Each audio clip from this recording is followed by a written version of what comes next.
Presented by Raj Recording Studio, Gadara Baja.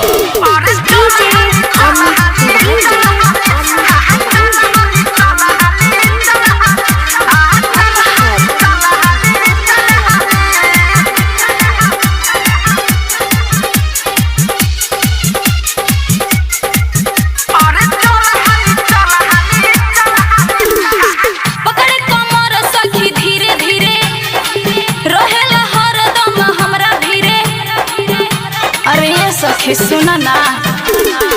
पकड़े कमर सखी धीरे धीरे रहेला हरदम हमरा धीरे कहे चटले बतोरा उठलाली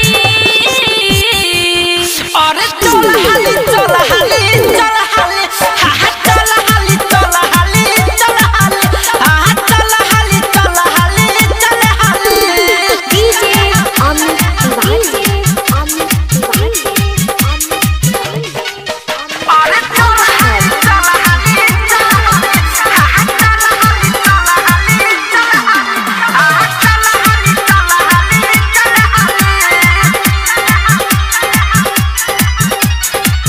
हमारा तू सरधा पुरावा मानो जान हमरो बतिया आवाजन कोरावा में हमारा कर जन खराब रतिया मरद के जाति होव धीरज तू राखो होई भिन सहरा ना ऐसे निराखो होई भिन सहरा ना ऐसे निराखो जनतानी एकदम होव जाली अरे चल हाली चल हाली चल हाली हा चल हाली चल हाली चल हाली रे चल हाली चल हाली चल हाली DJ Amit Tiwari Presented by Raj Recording Studio, Gadara Baja. अरे चल हाली चल हाली चल हाली हा चल हाली चल हाली चल हाली छुए खातिर तरस बदनवा ऐसे जन मारन मतिया विनोद रितेश रविराज के कर जन दूर गतिया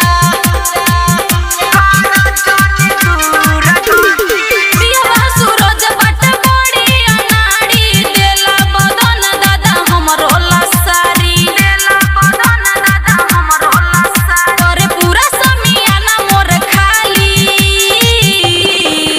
अरे चल हाली चल हाली चल हाली हा चल हाली चल हाली चल हाली रे चल हाली चल हाली चल हाली पकड़े कमर सखी धीरे धीरे रहेला हरदम हमरा धीरे कहे चटले बतोरा उठलाली अरे चल हाली चल हाली चल हाली रे चल हाली चल हाली चल हाली हा चल हाली चल हाली चल हाली ठीक बा ना मन बता चलो Presented by Raj Recording Studio, Gadara Baja.